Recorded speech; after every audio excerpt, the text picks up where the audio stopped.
Welcome to The Way Home with Laura Smith, the show that brings you wonderful guests, helpful advice, and uplifting stories. The Way Home. Live inspired. Here's your host, Laura Smith. Well, there are a lot of books on curing and on disease and on kind of recovering from those and prescriptions and all sorts of great ideas for healing. But this book and this author that I am introducing to you today has had a beautiful marriage between the dynamics of trauma, emotional and physical problems, and the ability to heal them with all sorts of wonderful ways. And she has so much experience herself in this arena, and a lot of her beautiful book comes from personal experience, but she is helping the world to heal on a very deep level. Dr. Debra Palmer, Between Wounded and Well, Lessons in Healing. She's a nurse practitioner and a professor of nursing, and now an author, an esteemed author. So thank you so much for joining us today. Laura, I'm really happy to be here today. Thank you for inviting me.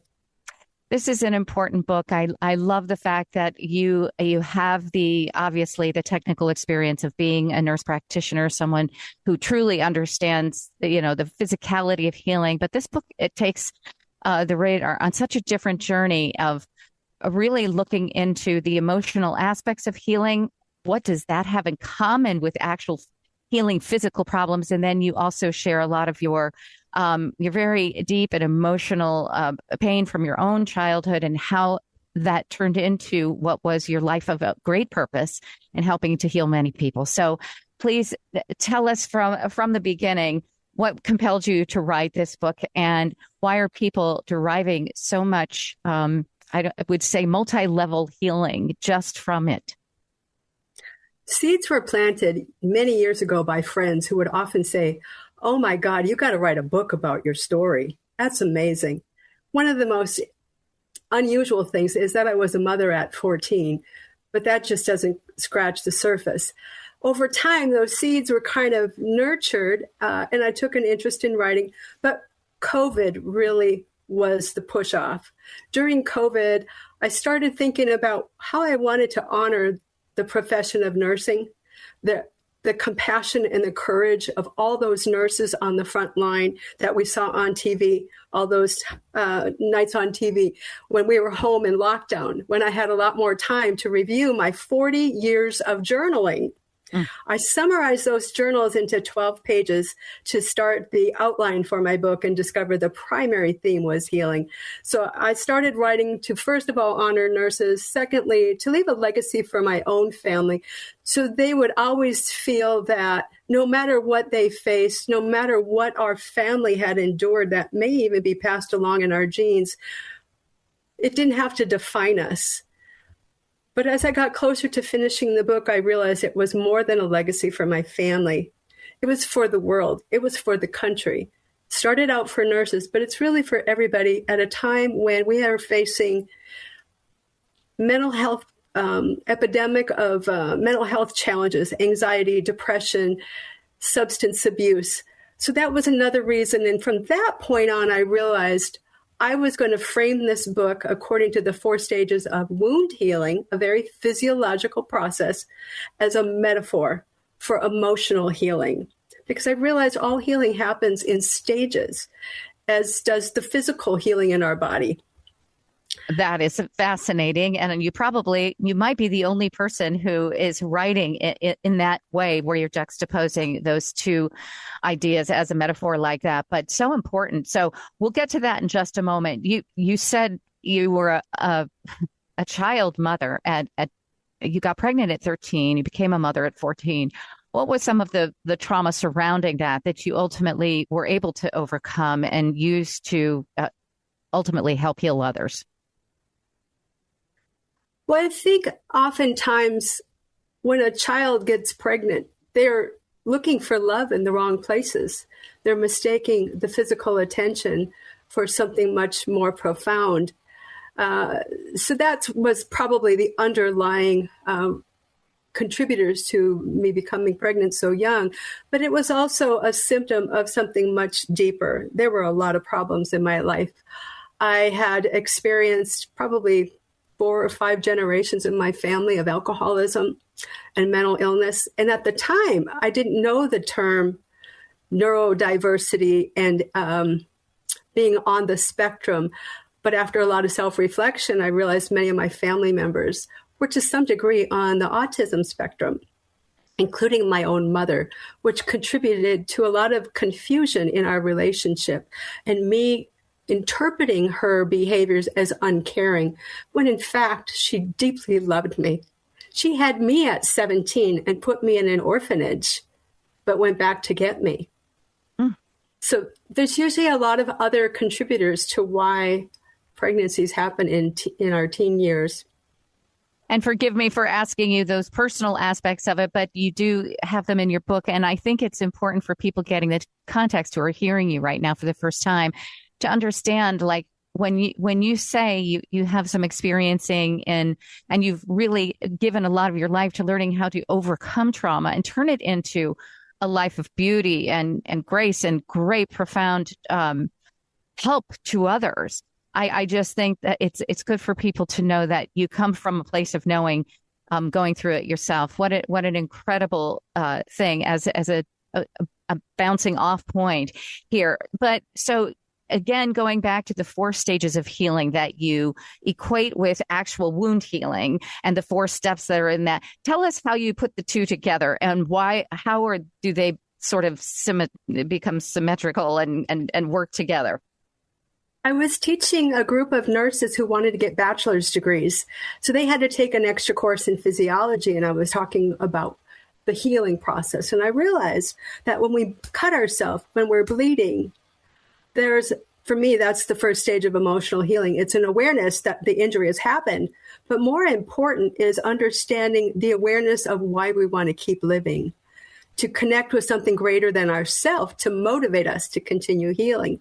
And then that second stage of healing, when the body is just fighting its darndest to ward off infection, break down debris in the wound, it requires a lot of unity of cells and hormones and nutrients and oxygen.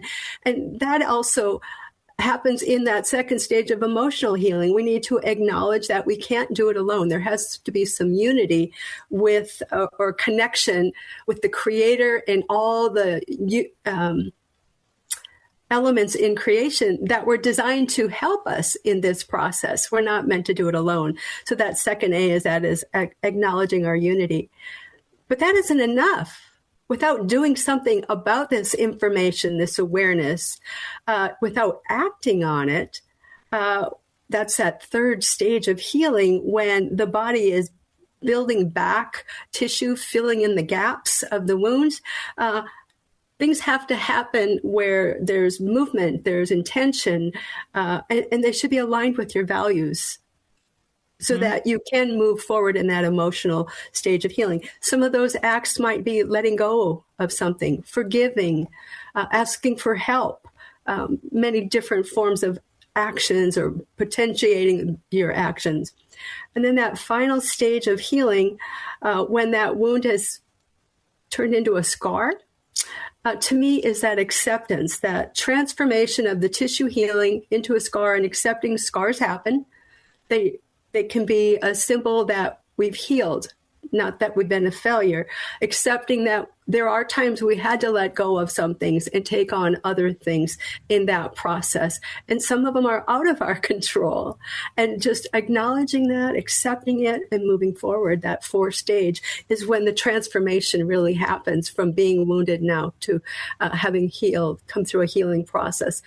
But it's likely to continue and be in cycles for the rest of your life. We're always letting go of and taking on things. Our bones do it every day. Our blood cells do it every 90 days. It's just a part of life. My guest is Dr. Debra Palmer, nurse practitioner, professor of nursing. She has written a book called Between Wounded and Well, Lessons in Healing, a nurse practitioner memoir. So, Dr. Debra, I love the analogy of both of that because, so often the psychological does go with the physical, and the physical sometimes precedes the emotional healing that takes place in a person as well. You having to heal through this. You mentioned your faith, How did that play a role in it?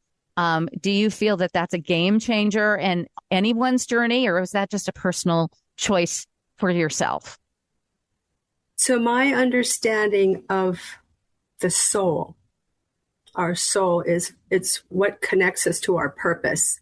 And for me, my faith is what connected me to my purpose. And that's that first stage of awareness, being aware not only that you've been wounded, but what provides meaning and purpose in your life to help you overcome this. And for me, that was my faith. It was the source of strength and understanding to overcome some difficulties, to accept the stages that I was in without judgment, to have self-compassion for myself, to forgive, to have healthy boundaries. My faith and my faith journey through reading of scriptures and having mentors in my faith definitely had a huge influence. But I don't judge a person's choice of faith or what connects with them. Mm-hmm. I just say that we have to have that sense of purpose that provides that unity between us, the Creator, and each other. For me, it was Jesus. It's not for everybody. Yes. Well, I think that's so true. And I look back on my life, and truly the only times that I was able to come up out and over was when I felt I had, my Creator and Jesus with me. That was such a huge part of the healing process. And I think that is just so worthy to know. And we need to have the courage to say that and tell people that. I think, there were some generations that grew up in a hyper psychological age whereby everything was based on just your own psychology, and being traumatized, and then you somehow having to pull yourself through, which is, you do have to have the stamina and the grit to get over it. However, I love the extra component that you bring into it of your faith, because for me, that has made all the difference in everything I've ever gone through. I know for sure. You also talk a lot about how healing doesn't happen in isolation. It's very rare that you can heal completely just by being all alone in a room. And yet so much of our time with electronics and media and the internet and everything, we seem more isolated as a culture than almost any other time in life. So how do you give people the wherewithal to understand that they do need others when it's time to heal? Well, first of all, I'm not going to discredit the value of technology in making those connections. I've had some pretty amazing connections, totally unexpected through technology. But I would just say that I believe all healing occurs through the continuous giving and receiving of our time, our talents, and our resources. And it's a cycle that happens throughout our life. And you can't make that exchange without others. It's a relationship-based process. The whole process of healing has to do with how we relate to each other and our environment. As a nurse, I was taught that we have to connect our patient with what gives them purpose. We have to do a spiritual assessment to determine that. We have to assess their environment, the people in their environment, their relationships in their environment. That's all a part of their healing journey. So it's just second nature to me as a nurse to acknowledge that. But even without being a nurse, it's important. Those continuous relationships will become the basis of our healing.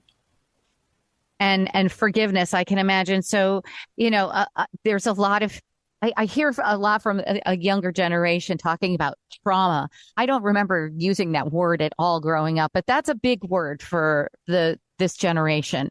Trauma and anxiety, things like this. There is a culture, I think, with every generation that has its own language and its own experiential type of formulations that they maybe experience together with others or just on their own. And so for you, having had experienced very real trauma, or I would say, relatively speaking, anyone would say, reading some of your experiences as a child, the trauma is a real thing. And so when healing trauma and equating it to like healing a wound or something, what are some of the absolute go-tos besides your faith that would help you and help others to be able to kind of, do you ever truly heal from trauma? Can you heal completely from it? I believe we heal in stages and in degrees, and they are built on each other. Yes, so I do believe we can. There are a lot of things besides faith that contribute to that. Besides having that sense of purpose and meaning in your life, self-care practices, sleep, rest, nutrition, stress management, participating in meaningful relationships with family, community, friends, and professional relationships when necessary, asking for help, whether it's financial or emotional or nutrition, and promoting healthy boundaries, letting go of the need to be a people pleaser and let everybody in, because oftentimes those with a lot of trauma in their background, that's one of their coping mechanisms. They just want to be self-accepted. So having those healthy boundaries, but also letting in things that are helpful. That's that reciprocal giving and receiving of those time, talents, and gifts. And participating in lifelong learning. Always be curious about who you are, about yourself, about people around you, and your environment. Feeding that curiosity, I think, is a part of healing. It promotes a greater understanding of yourself and the world you're in. And always pardon yourself with self-compassion and others. That forgiveness is a healing thing that I can't even explain. I just know it is. Praise and appreciation, always. Having gratitude will change your mindset. As you give to others, you find purpose and meaning. As you accept things, you experience that gratitude. And then pursuing those professional resources, as well, as I mentioned earlier, can help with overcoming difficulties. Absolutely. And that's part of your 7 practices for emotional well-being. Which is, for you, what would be the top 3? The top 3, they've changed over time.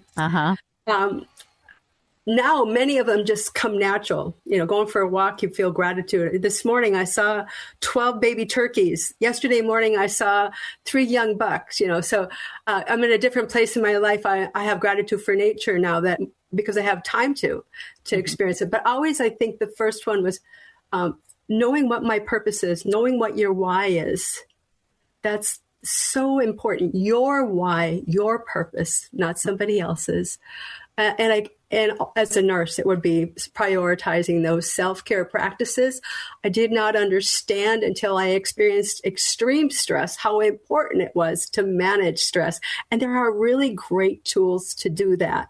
Mindfulness, meditation, music, art therapy, it goes on and on and on. Mm-hmm. So, and then that third one, being in relationship with supportive people, family, community.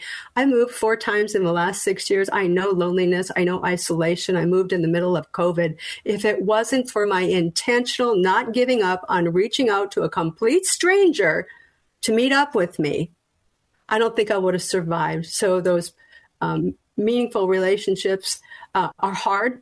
They take effort on our part. And I've learned the older I get, the more important that is, because a lot of my relationships have left. I'm no longer in the workplace.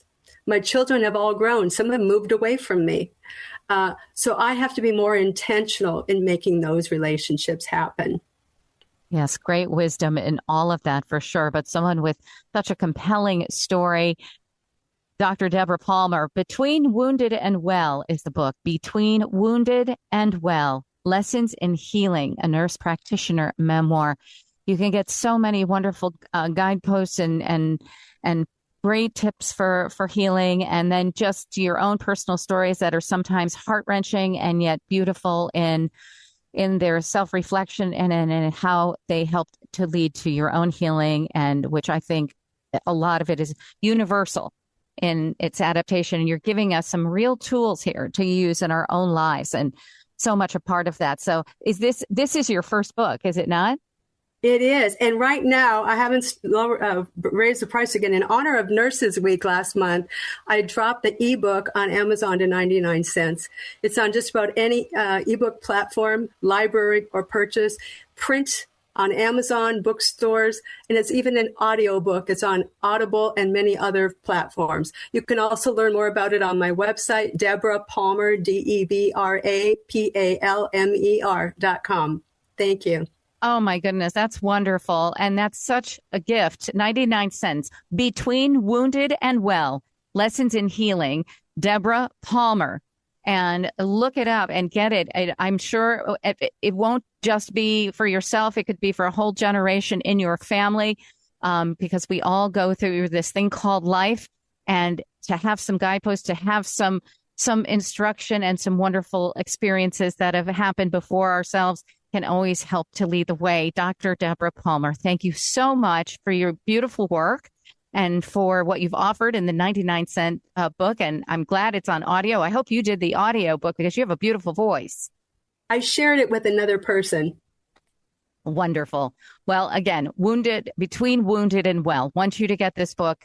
Everyone needs some healing in their life. Lessons in Healing, Between Wounded and Well. Dr. Debra Palmer, thank you. God bless you. And keep writing. Thank you. Thank you very much, Laura. You're listening to The Way Home with Laura Smith. Once again, here's Laura.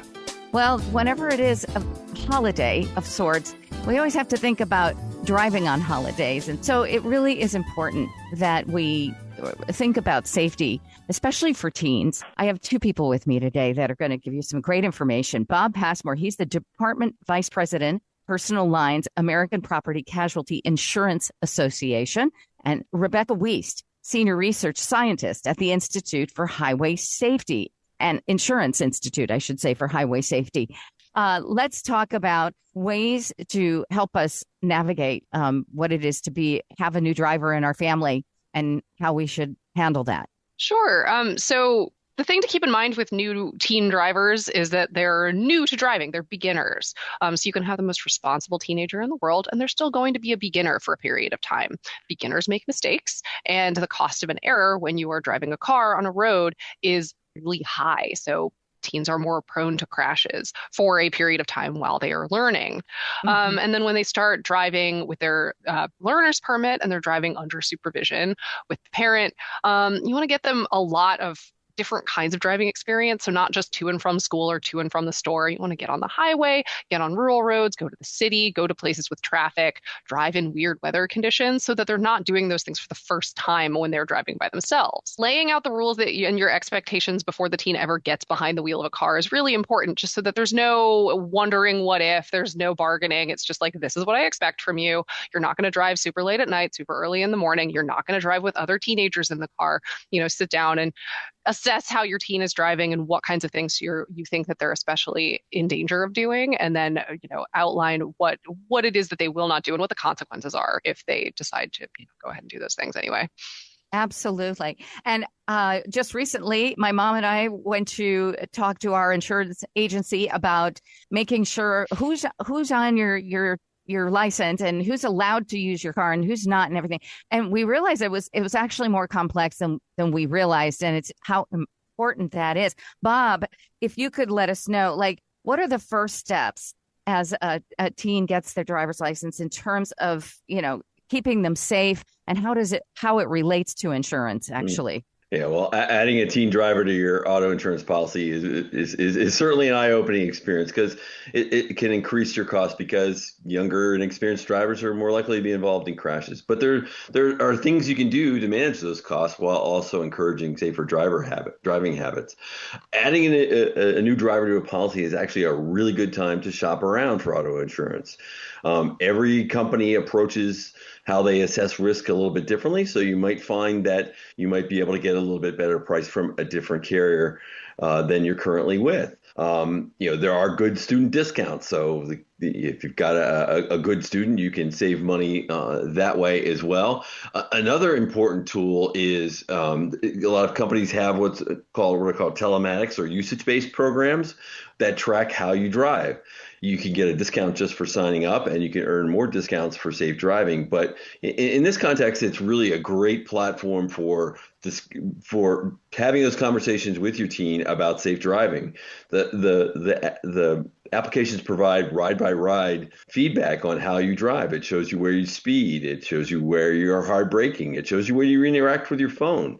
Those can be good platforms for discussion with your teenager about what they're doing on the road. You can also use it as sort of a family competition, who can have the best driving score. And that's a way to keep the conversation going about, safe driving habits. That is really interesting. What a great incentive, and maybe even a gas card for the one who wins, because right now we could all use that, I think.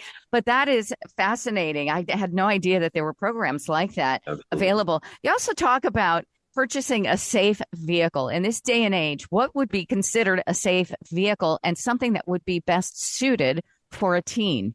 So every year we publish, IHS publishes a list of recommended vehicles for teens in cooperation with Consumer Reports. But the things that get a vehicle onto our list are pretty straightforward. Nothing too small or too large, midsize to large sedan, small to midsize SUV. You want something with the highest available crash test ratings possible.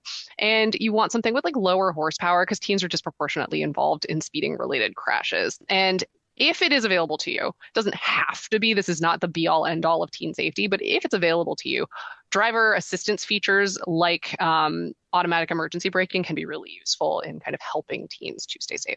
Absolutely. Where can people get great information, just like we talked about, to find out more about teen safety on the roads? Well, you can go to IIHS.org/teens. IIHS.org/teens and APCI.org/teen driver safety. Wonderful. Thank you both so much, Rebecca Weiss, Bob Passmore. I appreciate it. Have a wonderful weekend. Thanks, you too. Thank you for listening to The Way Home. Each and every one of you are a part of The Way Home family, and we just wish for nothing but great happiness and safety and good health and prosperity, success, everything that you can possibly have to make your life a good one. And we'll see you next time on The Way Home. I'm Laura Smith.